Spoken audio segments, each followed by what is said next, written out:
Hey everyone, welcome to the Ask Jason show, where we go live every week answering your questions around business and marketing or anything else you want to ask Jason. So if you have any questions, just comment below. And for those of you who don't know Jason, he is the founder of JPORT Media, an online ad agency which helps scale our clients to 7 figures and beyond. He also created the market domination method and teaches it in his private coaching program, the Market Domination Coaching, which is, if you're interested in joining, you can head over to marketdominationcoaching.com and book a free game plan call. Are you ready, Jason? I'm ready. Let's dive into it. I feel like we lost cadence a little bit, but we're back and let's jump in. Okay. All right, let's see. We have a question from Ben. Ben asks, what do you see as the biggest mistake people make when it comes to starting online ads? When it comes to starting, I think the number one mistake I see accounts make when I go in and I either audit or coach or look at things is they don't spend enough.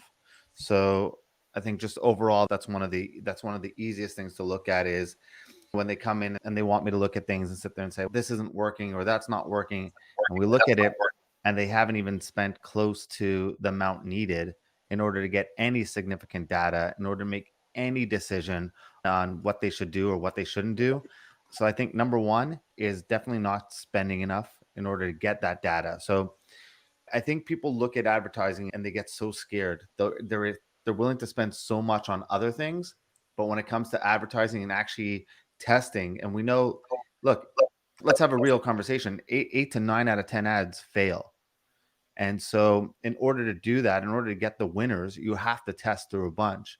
Now that means, like anything in life, you have to maybe take a couple of steps backwards. You may have to invest. You may have to, I hate the word lose money but let's call it what it is. I don't need to sugarcoat it a little bit. You may have to lose a little bit of money, but the reason why I don't like lose is because you get answers. And when you spend slowly, you don't get the answers fast enough to make proper decisions. I'd much rather spend a little bit more and get that data fast so that I could pivot and actually make back my money quicker. So that's how I have to look at it. Not spending enough, not investing in creative. So they're just like either using stock photos or just don't really care about the creative. And they're just thinking, okay, I'm just going to go run an ad and everyone's going to want to buy it. Everyone's going to want my product or service. So I don't really need to invest in copy creative. I'm just going to put whatever out there. So not spending enough, not investing in creative, and then not controlling what's in your control. So I think they look at the platform. Let's use Facebook as an example. They look at Facebook and sit there and say, okay, how do I get my return on ad spend better? How do I get this better? But meanwhile, their website converts at 1% or 0.5%, and they don't want to invest in things that are in their control. I think it's easy to shift blame your media buyer, your agency, or even the platforms themselves when there's so many things that are inside your control that you're not focusing on. And I think we do a good job within the agency of really explaining that to our clients. It's a partnership, right? Everything we do is a partnership. We cannot guarantee any results because we don't own the platforms where there's so many things that are out of control, but we're a 50-50 partner in your marketing because as good as your product is and as good as your website is and as good as your offer is, that's as good as we're going to be with our advertising. Now we can make things a little bit better, but like I always say, great advertising on a bad product or service only speeds up your rate at which you're going to fail. So recap, not spending enough, not investing in creative, and not focusing on what's in your control are probably the 3 biggest mistakes. Okay. We have a question from Cody. What's your agency tech stack?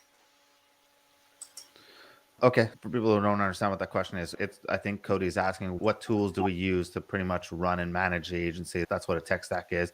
Cody, if I got that wrong, feel free to come in and just elaborate on that. But I'm pretty sure that's in my world, that's what a tech stack is. Megan, you could also chime in here because our tech stack probably a little bit better than I do because you're in it on a day-to-day aspect of things.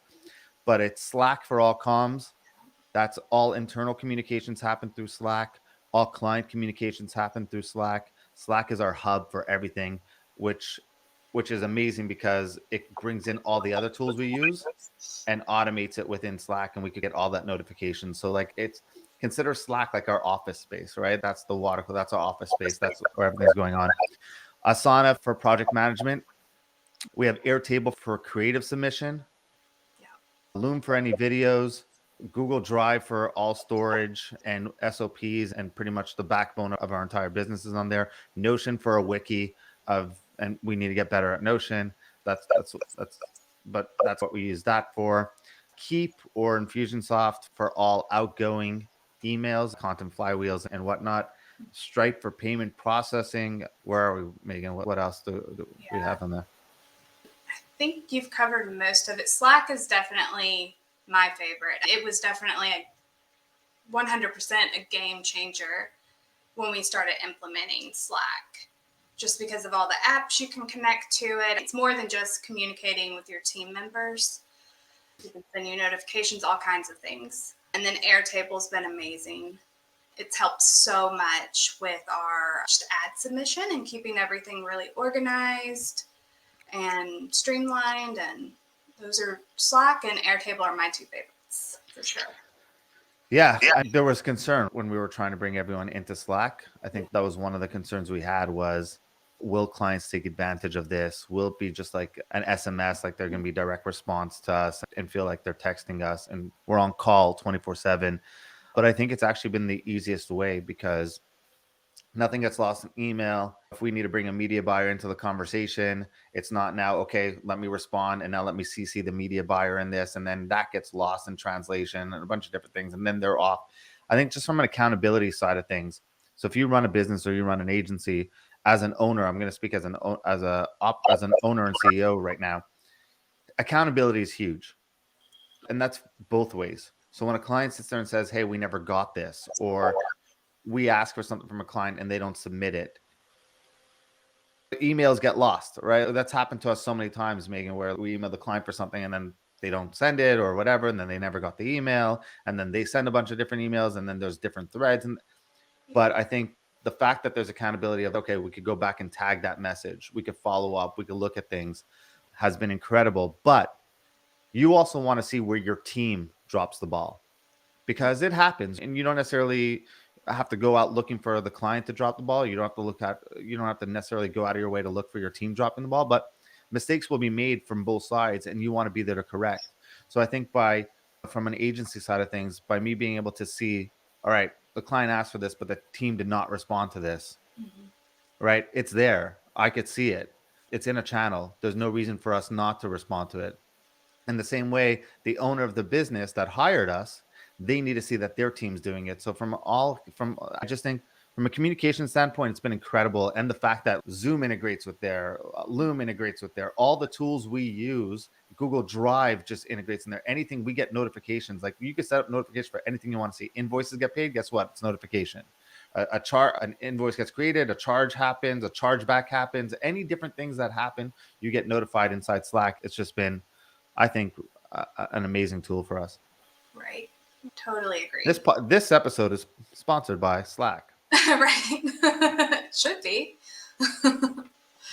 Okay. So our next question is from Shannon. I want to create more content, but don't know what to be posting about. I actually like this question because as someone who posts every single day, I still struggle with this as well. And it comes back to two kind of similar philosophies, like Gary Vaynerchuk's document, don't create. If you're looking to just create content, it gets very hard unless you're like an entertainer, unless you're a celebrity, unless you're a comedian and you could be really creative. But I feel if you're asking this question, no offense, who asked this? This is Shannon. no offense, Shannon, but it doesn't sound like you're like the comedian, the creative one going out there, because then content becomes super easy. But the good news is you're like 99% of the world out there, in the sense of like, you just have to focus on documenting your journey of what's going on where you're at right now. My mentor, Ollie Wilson, he says the same thing. And he talks about, just talk about the things you've experienced, talk about the things you're going through, because that one avoids imposter syndrome. It helps you avoid imposter syndrome, right? Which is the number one reason why most people don't create content, is they may not feel like they have anything worth talking about. which is imposter syndrome because everyone has a message that they could deliver. Number two is you're worried what other people think of you, and they're worried what other people are going to think of you, which, I mean, that is, you just have to get over. That's more ego driven than anything else, because you're assuming people actually care about what you have to say, and they're focused on you. They have their own shit to deal with. They have their own problems in life. They're not worried about you. But look, you hired someone. Talk about that. If I hired an executive assistant. Talk about what was my problem 18 months ago. I was this and this. My calendar was packed. I had no time to really grow the business. So I made a decision to hire someone. Here was the process I went through. Here's what's happened since. That has an immediate impact on people who may feel the same way. So you may feel like you're not delivering value, but you're actually delivering value that way because you're actually talking about things that have happened to you. Anything happened in the business? Did you lose a client? Did you gain a client? What did you learn from that? Talk about the lesson, the experience in that. Um, that's where also like a content flywheel helps. So when we send out our daily emails, it's literally, there's rhyme and reason behind it. The rhyme and reason is very simple. It's, look, I'm putting this out on Monday, it's this, on Tuesday, it's that, on Wednesday, it's content, and there's a weekly roundup. So I think having a little bit of structure and picking what's called like your 3 buckets of what you want to talk about, whether that's what are you an expert in, what's going on in your life. If you want to talk about family, those are 3 different buckets. Okay, nice. Okay. How do you handle difficult clients from Lauren? Look, it depends what you mean by difficult. The one thing that I always have to come back and take a step back on is they're spending a lot of money to work with you, or they're spending money to work with you, and you have to be empathetic. Even if they're spending $1,000 to work with you versus spending 10,000 versus spending 100,000, there's still someone still giving you money and their trust.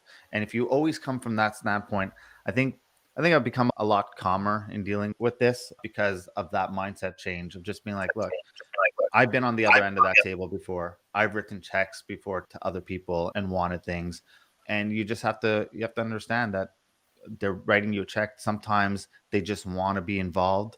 Sometimes they just want to, like, they feel like because they wrote you money, they got to have a say, they got to do something. Either bullying or disrespecting staff or yourself is a no-go. So a client coming in and berating everyone, that's a no-go. That's a step in, and you have to either choose to fire them. I think people don't fire enough clients. We've definitely fired clients here. So that kind of happens. I think a lot of people find clients difficult when they're like scope creeping, and that's when they hired you to do something, but now they're adding different things to it, which is a good lesson because that's your fault. That should be in your contract. Everything should be outlined in the contract, and anything above that should be, you say anything out of this scope should be charged for. And you set that expectations and walk them through that a little bit and say, this is what we're responsible for doing. This is what you're responsible for doing. And anything else is extra. And I think sometimes a client will actually push a little bit. And if you give, then you're setting the precedent. So if you're not involved in making creative, but all of a sudden the client sits there and says, hey, can you do creative for us? And you say, yeah, okay, we'll do it. Guess what? Now you're involved in their creative and you didn't switch anything in the fees. So one is they're getting a free service that they're not valuing as much anymore. So that's just another thing, right? Because if you don't pay for it, you don't really value it.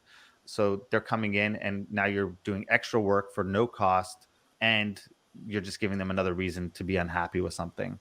So that should be in your contract. That's for scope creeping.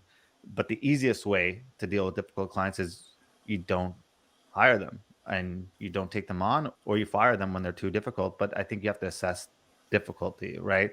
If they're asking a lot of questions and they're just not getting things, that's difficult, but it's not making your life hell. And if your life is going to be hell, it's not worth it.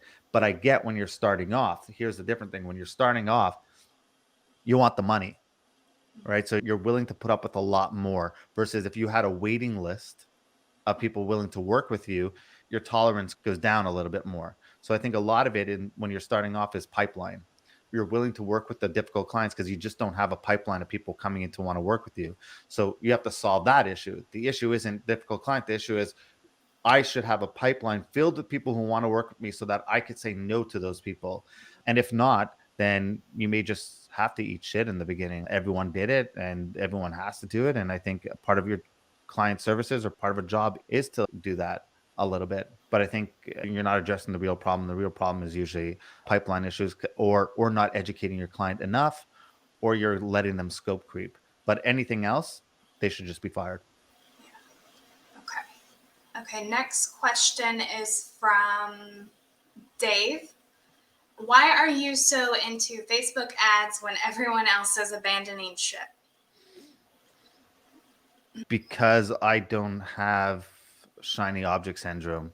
And as an agency, we manage millions and millions of dollars on this platform. And I see what it does daily. And I see businesses being built every single day on the back of this platform. Uh, look, these, and I also am not trying to sell you a course on Facebook ads or TikTok ads. So I don't need to constantly jump ship on what's going on. And if you follow me at all, I always preach the foundations and whatnot. And these platforms are tools. And and they work. It just may not work for you right now. And if you can't get it to work, there's most likely something you're not doing properly.